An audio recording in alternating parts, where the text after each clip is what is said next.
Hey guys, Drifter here. Welcome to my Halloween horror movie guide for 2022. I cannot believe this series has made it this far, but I'm really excited to do this again because spooky season is my favorite season. Halloween is my favorite holiday. I love scary movies and I just can't wait to talk about all the recommendations that we've got this year. What we're going to be going over this year was originally going to be underrated gems or slightly more obscure movies, but I decided to do something a little different and go with some slightly better known horror films and more modern ones instead of the old stuff I like to talk about. And I'm going to sort it by accessibility. So first off, we're going to be starting with horror films on Tubi, which is a free streaming service. You don't even need an account for it. It has ads, little annoying, but it's free for everybody around the world. Then we're going to talk about Netflix because it's probably the second most common and accessible. Then Prime Video, which is a whole fun can of worms. And then at the very end, where I'm saving all the fun, obscure stuff for Shudder, which is the premier horror movie streaming platform. And it's honestly a pretty obscure one that not a lot of people have. So let's go ahead and jump into the Tubi horror movies. This is going to be the one that I've most wanted to talk about. We're going to be talking about House on Haunted Hill, the 1999 version, which is a little bit overlooked these days. And if you stick around to the end of the video, I'm going to tell a personal paranormal story related to this movie that's going to be very spooky. But the 1999 version is a remake of the 1959 classic starring Vincent Price. As a matter of fact, one of the characters in this one is named Price, and he's essentially playing Vincent Price in an homage to the character played by Geoffrey Rush. It's got a fantastic cast.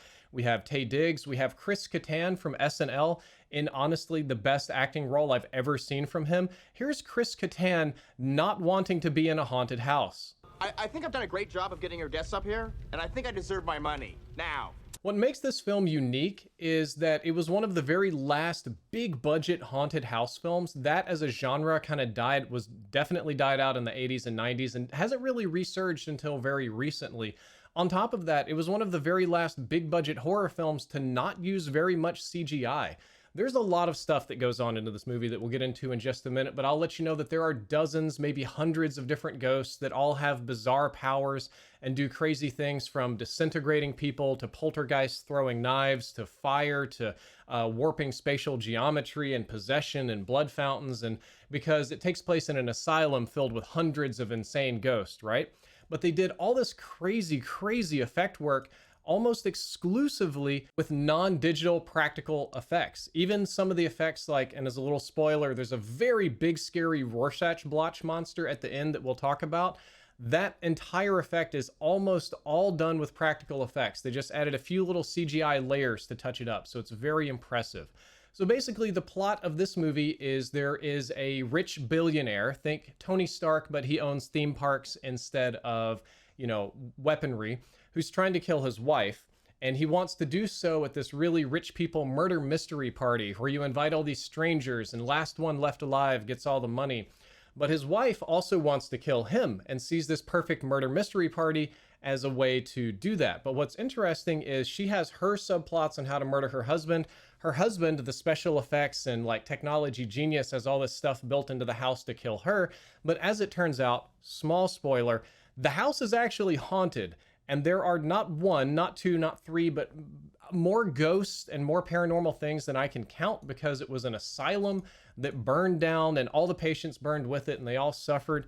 And the characters trapped in this house are kind of caught in between the evil game between the husband and the wife and the ghosts. And it even has fun stuff like in the very beginning of the movie, literally the ghosts get on AOL online, hack a computer, and change the guest list to people that aren't to get certain like victims to come to the house, and inevitably they all get trapped there and their cell phones shut down because plot that we'll get to later. And it turns into this thing of some of the characters trying to kill each other, some of the characters trying to survive. Chris Kattan plays this really nerdy, neurotic guy that's all like worked up because he grew up in the house and he knows the ghosts are real. And in the very beginning of the movie, he just looks like dead at the characters and says, look, the house is alive, the ghosts are real, we're all gonna be dead by morning. And basically throughout the movie, you ask this guy a question, he's like, yeah, there's a big horrifying thing down there that melts people. Oh, that was a baby ghost. That one didn't even murder anybody, right? He basically spills out the plot of the entire movie. It has music by Marilyn Manson. Didn't age well in that regard. And it sort of pioneered a style of spooky filming where they speed up the frame rate and have the characters kind of spaz and twitch out, to where they do the digital effect layers to make them skip, where they have, so part of it is the inmates filmed something on an old crank film, right? And those characters show back up later, but they move at a different frame rate than everybody else. And really, the scariest thing about this movie is at the very, very end, they unleash, and this is a spoiler, the ultimate evil. It's dozens, hundreds of hateful ghosts fused into one being that's so hateful it corrupts and destroys and absorbs anything that it touches. The entire effect is super creepy. It was almost all non-digital. They had real Rorschach ink blots there because it's supposed to be like a Rorschach, I can never say that word, splotch, like that the patients would have to describe and deal with, that blobs and amorphs and moves around the house and kills people. It was really, really fun, actually, for a monster, especially for its time. This particular movie is not without flaws. The acting is all over the place. Some of the actors and actresses are fantastic. Some of them are terrible. Some of the ways they hit on each other and behave are no longer going to be considered appropriate now and perhaps cancelable. And there's a weird tone problem that happens here because this movie pays homage to Vincent Price, who was somewhat hammy, and also a little bit to the 13 Ghosts of Scooby-Doo. There are elements of this film that are intentionally cheesy and funny and literally like adult Scooby-Doo, and then it will do a hard flip in a split second to some really nasty, unpleasant, grimy, brutal horror stuff. So there's kind of that going on. It's not a perfect film. It's not a great film. I feel like it's a little bit underrated and overlooked for what it is, and it's the one I would recommend the most. The rest of all these recommendations are going to start moving a lot faster. The second one that we're going to be talking about on Tubi is The Evil Dead, the 2013 version. Many of you that are horror fans are familiar with the classic 1978 Evil Dead and the 80s Evil Dead 2, which is kind of the same movie told again. But they did a big budget remake in 2013 that was actually kind of good, and I couldn't believe that. It roughly follows the same plot as the original of a variety of friends going to a spooky cabin. They read from the Necronomicon, it summons an ancient evil, but they added some layers of complexity here to where the main character is now a female lead instead of Ash Williams, though Ash Williams is present in this, played by a younger person, of course. And she's addicted to heroin, and her friends are taking her to this place and tying her down and locking her there to help beat the addiction, to sort of like hard quit, right? So she starts going crazy and seeing demons and ghosts, and they're like, it's just withdrawals, and then real demons and ghosts show up. It takes the plot of the original movie and extends it by about 30 minutes. It's really violent, really creepy, really scary. Yes, they have the rapey trees. There's actually like a meaning and allegory about defeating addiction and overcoming struggles going on. The main character of the film will eventually change, I think, 3 times. You have 3 protagonist jumps in very, very unexpected ways. It's one of these films that you think is going to end, and like 3 times it doesn't and keeps going. The finale is awesome. As a spoiler, if you haven't seen it, one-handed teenager with a chainsaw facing off against a demon while it rains blood from above. So it's this big red splotched, chaotic, violent, bloody scene.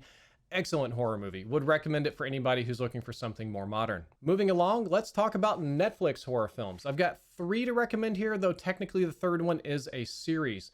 We're going to start off with one of the original, it was one of the Netflix original horror films, one of the ones that they budgeted for. It was a UK production called The Ritual. And if you watch the trailer for The Ritual, it doesn't look very good or interesting. It's kind of the spooky ghost terrorizing people in the woods, Blair Witch style thing.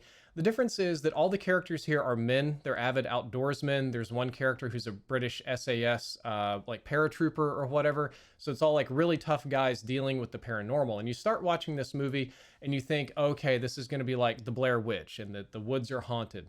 And then the movie keeps going. And as a spoiler here, it's not haunted. There's a cult problem. And then the cult thing is terrifying. One of the characters escapes and explores the village around, and it's like a body horror nightmare that I don't want to spoil for you, especially the church scene. My God.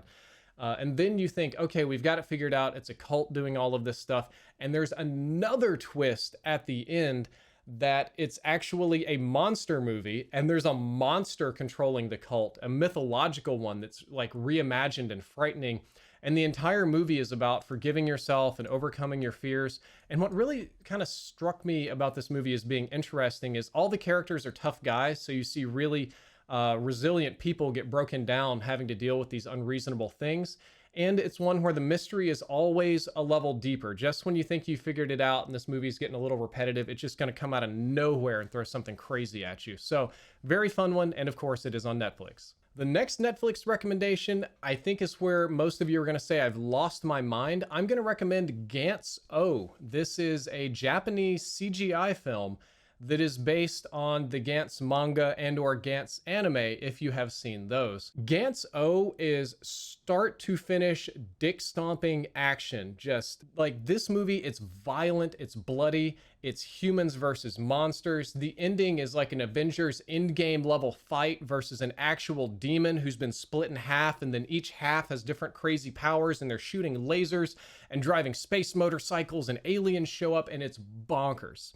That's also its problem, is that the Gantz manga is a really long one. One of my favorites, I've read it. It's more of a guilty pleasure. It has a lot of flaws. We could really talk about that. And the general plot of this is that people get kidnapped and forced into these bizarre battle royale-like games with space future technology. And you start off killing aliens, and then you end up killing human demons and gods and vampires and ghosts and mythological creatures. And the characters kind of realize that they're being forced to cleanse the planet of anything that's unfriendly toward humans. And some of the aliens that are being hunted are even friendly or kind. But the humans have to do it, because if they don't, they die. Their heads will explode. They teleport people by destroying them top to bottom, so it just like kind of phases out, so you can see into their skull and into their organs, and then it reconstructs them on the other side. There's a game element to it where they get points to buy weapons and stuff. It's really, the manga is fantastic, and the problem with this is that this movie is based on by far the best arc of the manga, but it's right smack dab in the middle. So you start off knowing almost nothing, jumping into the biggest fight into the entire series, and it just goes balls out. I would say you should enjoy this for the action and don't worry too much about the plot. If I'm remembering correctly, it does get a little bit pervy. There's a scene where I think a couple hundred women get mutilated, and then a demon takes the corpses and amalgamates them into this giant 40-foot tall woman that's made of the corpses of other mutilated women, and then goes to kill a rapist. And it's insane. Very, very fun to watch if you want something that's a guilty pleasure on Netflix. It is CGI, it's Japanese, it's wacky, still very scary. So moving along for Netflix, I have one more short recommendation, and that is going to be Midnight Mass. This is not a movie.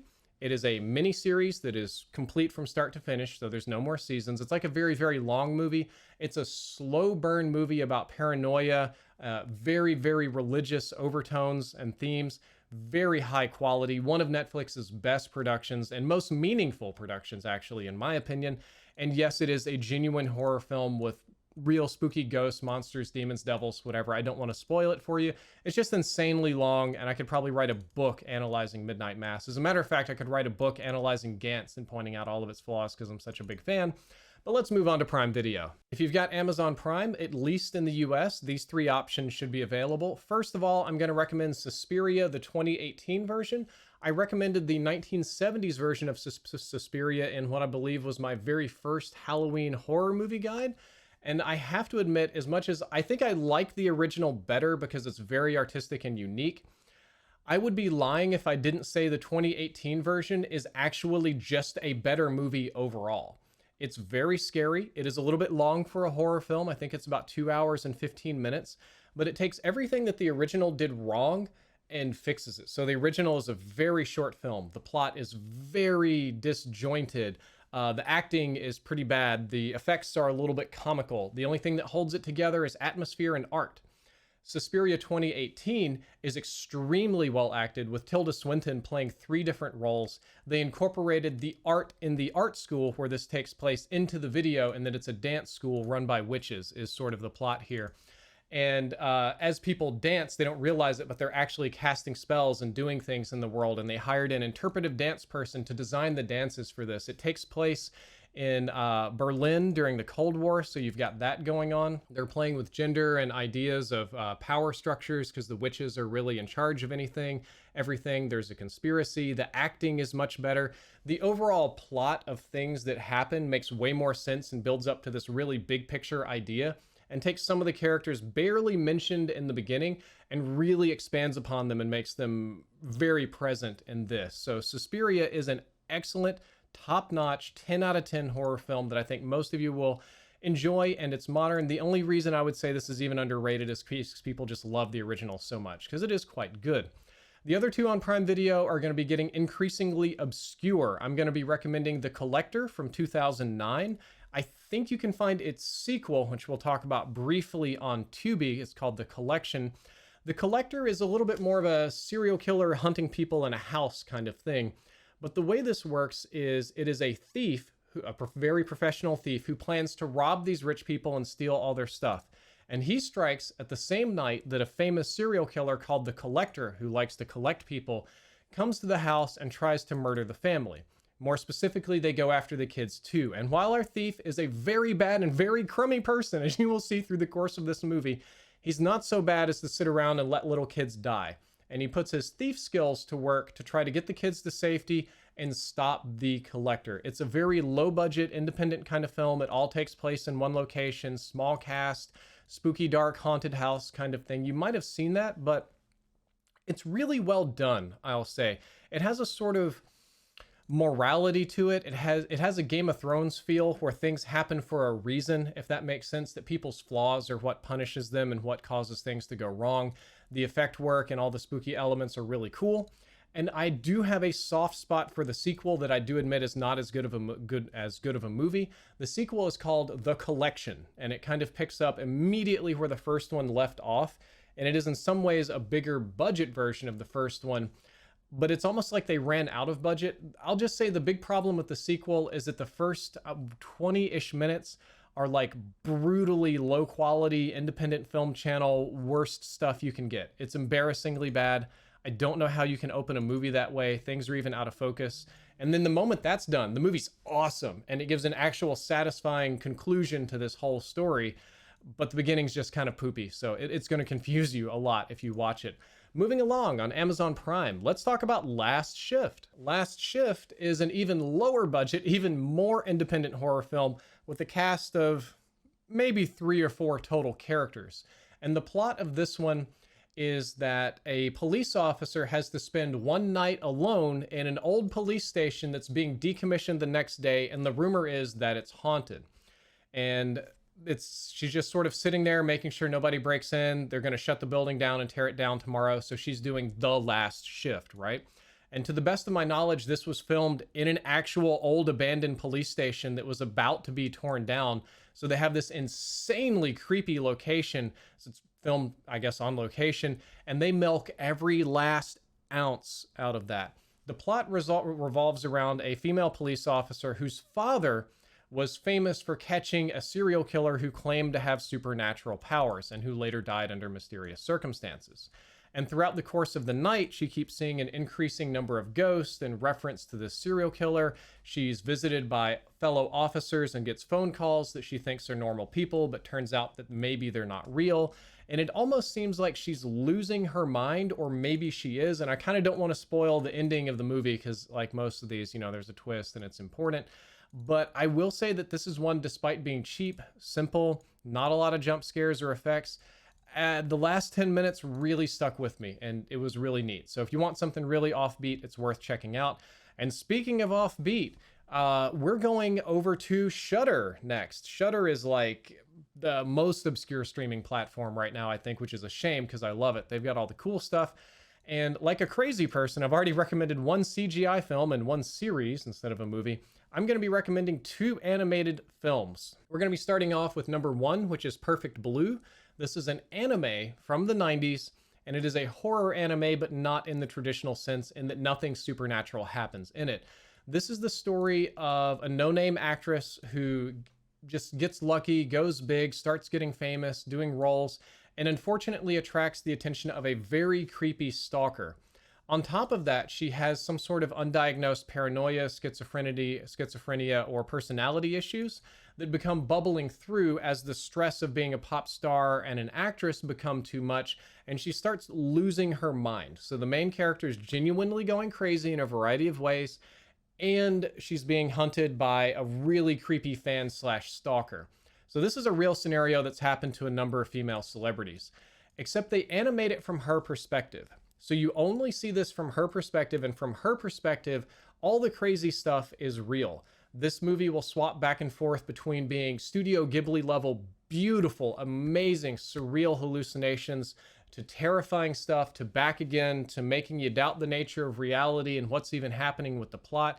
It also pioneered a variety of animation techniques that are still used today, and is one of the very first big successful animes in the United States. I want to say it got nominated for an Oscar or an Emmy or something like that, which was a first, because it is incredibly good. It's one of those films that people will reference years from now as the birth of modern animation.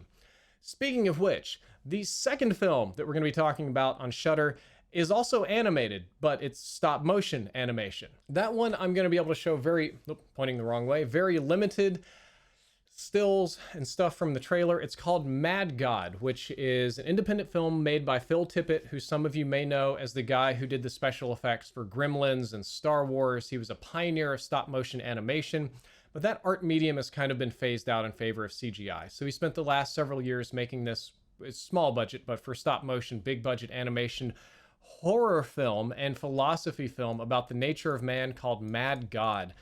And it's beautiful in that it's some of the best stop motion animation I've ever seen, and it's disgusting and it's gross and it's grimy and it's depressing, and there's philosophical messages about the meaning of life, the nature of existence, if there is a God, if God is good or bad, and a variety of other crazy things.